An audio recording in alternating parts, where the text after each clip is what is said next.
YouTube? Back at it again with another banger video. You know what day it is. You can see what day this video was published. It's Halloween. We've got a spooky episode for you.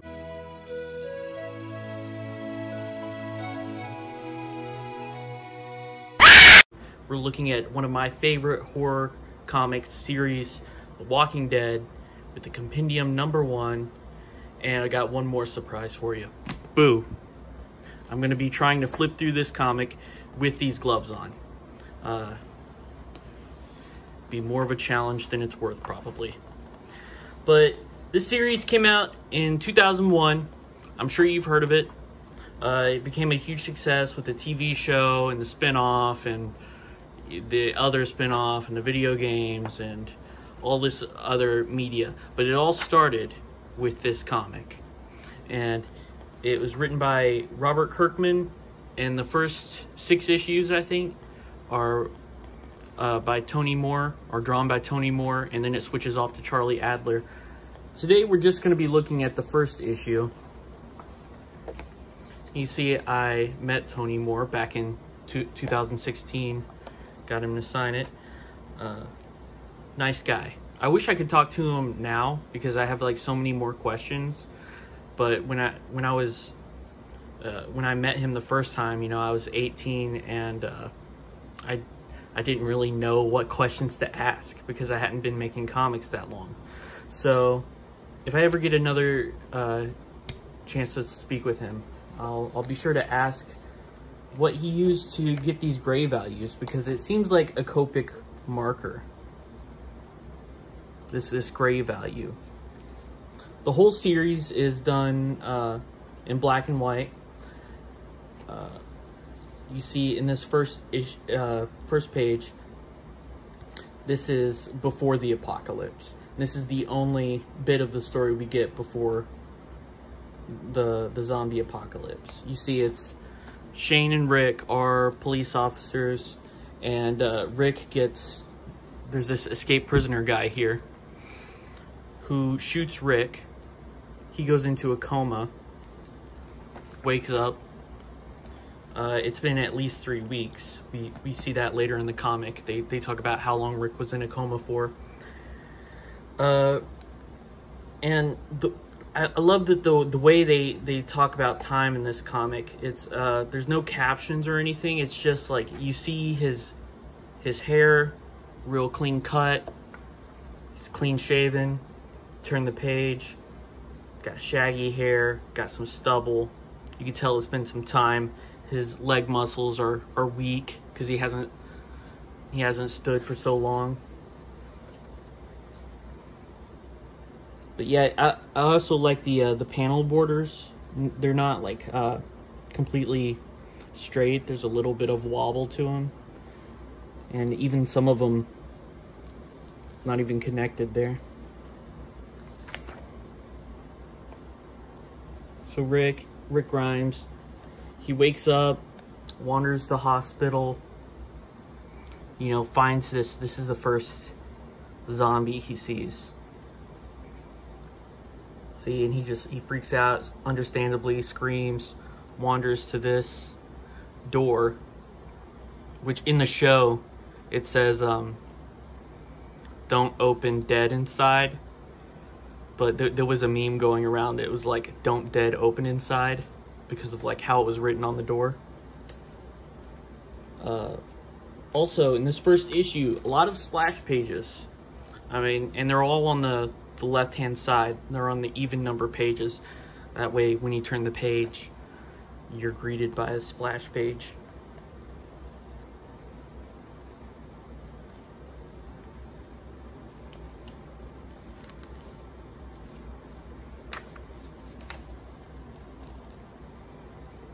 So yeah, he trips over this guy. His head falls off. His head fell off. Because he's just like a rotting body. And Rick grabs his belt, ties the door together, goes out into the parking garage, and he finds his car. It's locked. He has to walk. That's another thing about all like zombie movies and you know, TV shows and comics.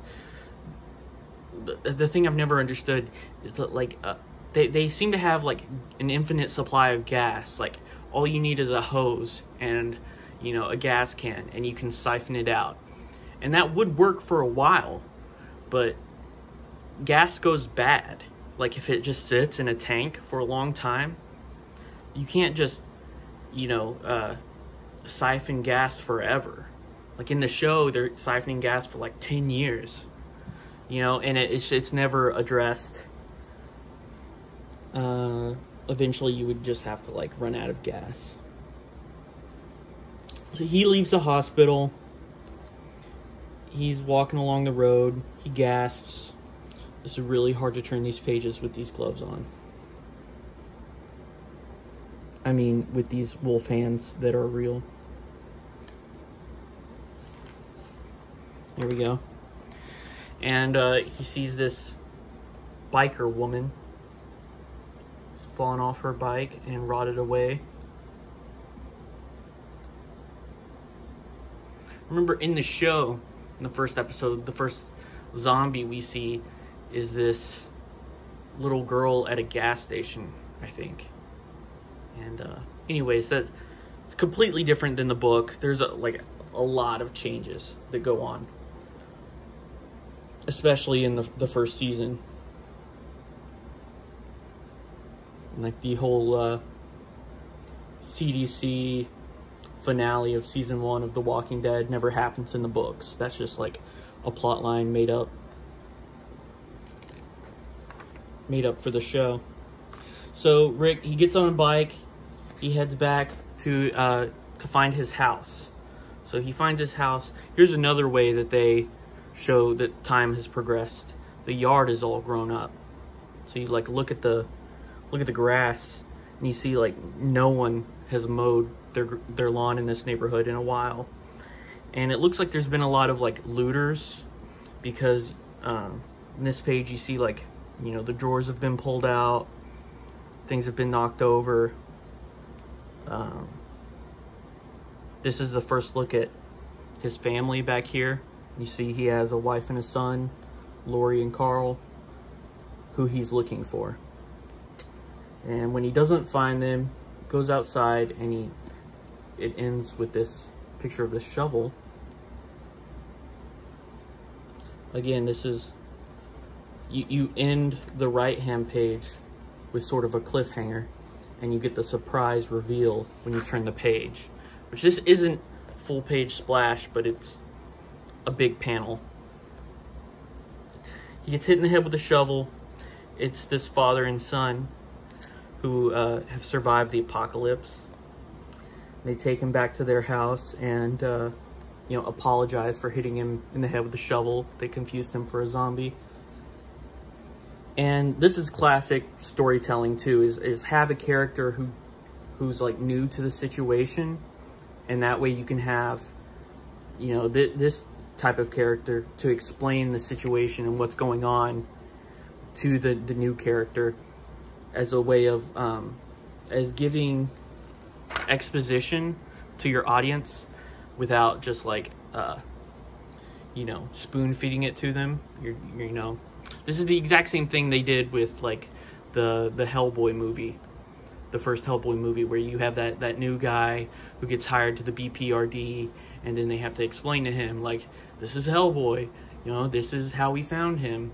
It's a way of, like, giving it to the audience, giving the information to the audience through a character. So that's all what this is. A lot of words. Basically just describing what happened to the apocalypse. He mentions that he is a cop, and they go to the police station, and he's like, oh, we have a bunch of guns here and supplies. And he splits it with them. He gives them, you know, guns and shells, and he just takes what he can carry.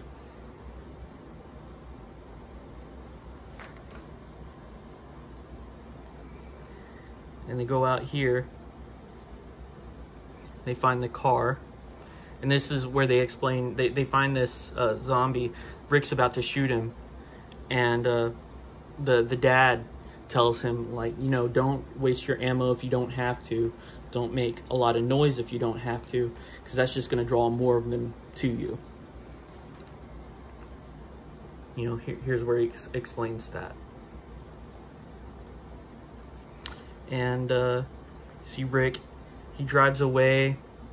He's heading to the city because it explains that, like, most of the people who were evacuated headed to the city for protection. So he's going there to look for Lori and Carl. And as he's driving out of town, he goes by the hospital again, and he finds that biker woman there, and he puts her out of her misery. And that's the end of issue 1. It would end right here. So it's a good start of a series. You know, there's a lot of world building and like explanation that has to be put into like a first issue. So you're not meeting a lot of the supporting characters yet. I mean, you met the father and son. They don't come back into the story for a long time. They do eventually come back, but in the next issue, you meet Shane, who was in the beginning. You know, his partner. You see he's still alive. You see Carl and Lori and the other survivors that they've been living with. And of course, like, here's Glenn. But you're not getting that in the first issue, really. Okay, so this next part is a spoiler for the first 6 issues of the book. So if you plan on reading this series, stop here.